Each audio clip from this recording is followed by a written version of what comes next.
So the gold price has doubled since I bought my first gold coins back in 2018. What's interesting is I also bought some other things, and I've also got some just general comparables. So we're going to take a look at some of those and see how gold has done. And what's interesting is actually probably closer than you might think. So when I started buying gold, I bought a 1 ounce best value gold coin. It wasn't this particular one, it was a kangaroo. I also bought 4 gold sovereigns, and they weren't these sovereigns here, but just to get us started. So when I was looking around, I was waiting on gold for a little while, just wanted to buy it at a better price, and I just wanted to, you know, test the waters, see if you could actually buy and sell gold, and, you know, was it a scam, or could you actually, you know, make some profit, and was it like a viable thing, because I didn't really know anyone that was doing it at the time.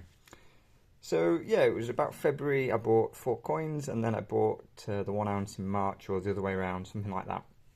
But around then, it was about 900-ish pounds per ounce, and it was about £230 for a sovereign. So sovereign's been just under a quarter ounce. Now, at the time, I also bought a rental property. So what I paid for that, and what I spent on just tidying it up, getting it fit for renting out. And at the time, you know, I bought that a similar point in the year, so early in 2018, that particular one. So looking at the price differences now, obviously I haven't sold that property, and I've not necessarily sold the gold, but we can see that the property itself, it would probably, from what I bought it for to what I could sell it for now, it would probably be about double. Now at the time, you know, I'm an investor, I was buying at a good price, it was a distressed property, it needed work, and your average first time buyer, you know, wasn't in a position where they perhaps wanted to do that much work, but I was able to, so I got a good deal on that one, and yeah, at the moment it would, in the current market, achieve about double what I bought it for. Now there would be obviously some taxes to pay and things like that. And yeah, the gold I bought, that would be capital gains tax free, would mean there would be no taxes to pay on the sale of that. So you could say that, well, okay, gold has just about doubled, so has the property, we're about even. Well, not quite. So the thing with the property, with it being a rental property, means I get rental income from it every month. Coincidentally on that one, it's been the same tenants right from the start, so I had about 6 weeks of works, and then the tenants moved in, and they're still there now. So overall, you know, you've got that rental income to consider, which means that the return is far greater than you know, just the return of the gold. And it's also obviously nice to have that cash flow coming in. Now, some people a bit more advanced might want to talk about leverage and things like that. So, you know, you could buy, refurbish, refinance, and so on. And with that, you know, your numbers get even more. Your returns get better if you consider what actually went in and what actually came out, but then obviously you have the debt as well to consider.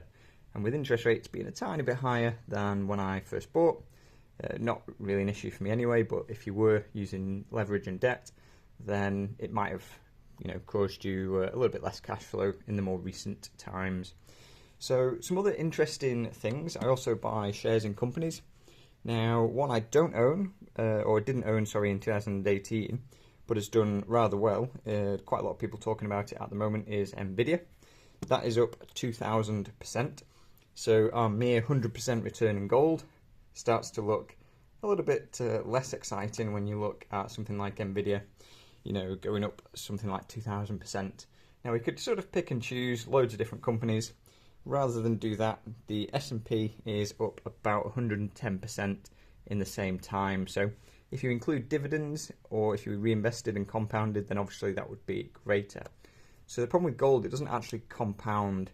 You know, this gold, if I bought that in 2018, put it in a box and bring it out today, it's still the same amount of gold. It hasn't multiplied, hasn't been giving me any little, you know, tickles each month. It's just been sat there, and it's still sat there. So that's good and bad. But yeah, we've got some other companies, for example, Coke, a very big, you know, giant global company. It's quite stable. It's known for being less volatile, and that is up a mere 60% in the same time frame. So I'm choosing roughly the earlier part of 2018 when I bought the gold. But yeah, the thing is, these are just the prices if you bought then, just held, and you've got them now. Obviously, you've got dividends to consider on shares as well, like you've got rental income to consider on rental properties. But again, different people are going to have different tax regimes to deal with, depending on where you are, things like that. So it's hard to give an exact figure of what would be best. We're just talking purely about the capital gain or the fiat decline, depending how you look at it. So there are certain coins that have obviously done better than others as well. You know, you might have bought certain coins when they were out of favour, and now suddenly people are getting interested in them. Maybe, you know, shield sovereigns carrying higher premiums or whatever it might be. So yeah, the overall S&P market is up 110%. You would have obviously had some volatility to deal with. You know, you would have gone up and down in that time, but overall, obviously, the trend is up. As with gold, you know, gold is relatively stable. We've had some more volatile times recently. One of the bigger dips in gold that I could find was it around 44% over a couple of years in what would be perhaps gold bear market of late. And yeah, you know, we could see obviously gold's going up at the moment. We could see 2,500 and maybe even higher in dollars. Could see £2,000, you never know. I think ultimately we will one day. I'm not, you know, speculating when that might be. But yeah, interestingly, you know, gold is going to obviously keep trending up until it trends down, and perhaps for a while, you know, gold will retrace and perhaps look, you know, cheaper. Who knows? In terms of other companies, you know, someone like Amazon, 140%. So, you know, there's plenty of companies that have done quite well, and that is purely just picking, you know, the rough time when I bought the gold and the current date. So obviously if you're actively trading, you know, looking at buying opportunities for shares and buying them when they're cheaper, selling them when they're higher, you know, you could have achieved better returns. You could have also done a lot worse. So it's very interesting that just buying a simple, humble little gold coin and holding it is, you know, in terms of capital gains, is keeping up with some other assets. And yeah, if I were to perhaps say I was saving for a house, if I wanted to build up a deposit or build up the, you know, cash amount, let's say in 2018 I started saving for a house, perhaps I would, you know, just keep buying one coin a month, one sovereign a month, 1/4 ounce, 1 ounce, whatever it might be. And over time, you know, I've accumulated that much.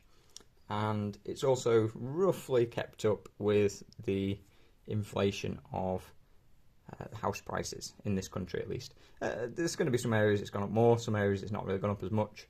But, you know, gold has roughly kept up with inflation there, I think. In terms of costs, obviously everything's gone up. Some things have probably gone up more than double since 2018. Things like energy bills haven't gone up that much for me personally. But, you know, things have gone up. So to get a full picture, you know, if gold is purely keeping up with inflation, that would be another topic. But for today, yeah, I just wanted to make a video and talk about the gold price doubling. So I'm really interested in what gold has done since you started stacking. Perhaps you've been stacking since the 60s, 70s, 80s, whatever it might be. Really curious to hear. If you're starting stacking now, then perhaps, you know, in another 6 years you're going to be looking, thinking, ooh, well, this, you know, this coin that I paid $2,500 or £2,000 for has now doubled, and now it's at $4,000 or $5,000. You know, going to be interesting times, and let's see what happens.